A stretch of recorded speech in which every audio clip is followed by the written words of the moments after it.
So I tell you again, this essentially means from that moment forward, there was no real solid limits to the power of Congress.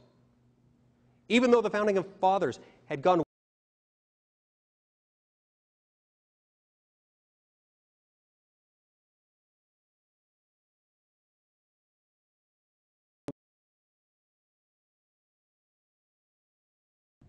So I tell you again, this essentially means from that moment forward, there was no real solid limits to the power of Congress.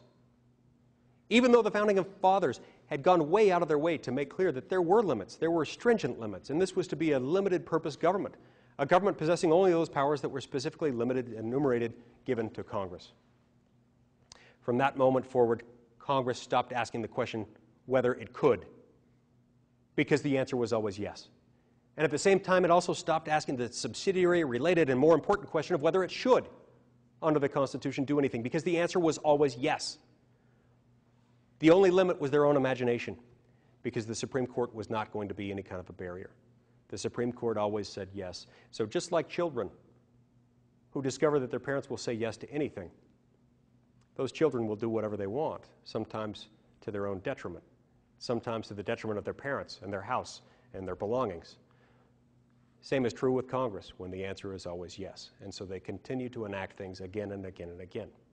And what has happened is that they no longer feel accountable under the Constitution. When they do these things, they never stop and think, am I doing violence to the principle enshrined in the Constitution and made clear in the 10th Amendment that our federal government is one of limited enumerated powers? They don't ask that question because they don't have to, because the Supreme Court has given Congress a free pass. They've said the answer is always yes. So all they have to do is say, look, the Supreme Court said we could. And so that's what they do. It would all be different if we as Americans read the Constitution, read not only the 10th Amendment, but Article 1, Section 8, so that we could be prepared to ask the right questions, so that we could be prepared to challenge them on particular pieces of legislation that we find at the far edges of what Congress's real power ought to be. Now, there are going to be disputes as to what is and isn't appropriate for Congress to do under Article 1, Section 8, especially under the Commerce Clause. But the fact that the question is difficult, the fact that people might disagree about what the answer to the question is, doesn't mean that the question shouldn't be asked.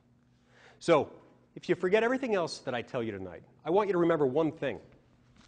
One thing. Please, please, please, read Article 1, Section 8. It'll take you maybe 2.5 minutes, and it's written in pretty plain English, even though it was written in 1787. It's pretty easy to understand.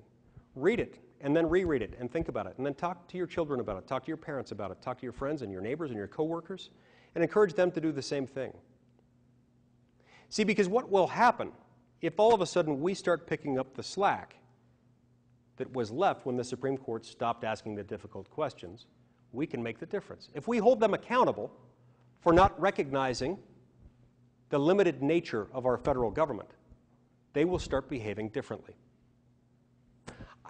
I had tears almost come to my eyes when I read that article that Representative Hughes was talking about a few minutes ago. Somebody actually had the audacity to ask Nancy Pelosi, what is it that gives Congress the power under the Constitution to mandate universal health coverage?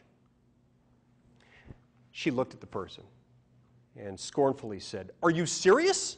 And then repeated it again, "Are you serious?" And then stormed off and refused to answer the question. She was appalled that somebody would have the audacity to ask her that. She was probably also scared to death because she probably had no idea how she was going to answer it. But if we would all start asking that question, not just to Nancy Pelosi, but to our own senators and to our own representatives, they would start to think differently, wouldn't they?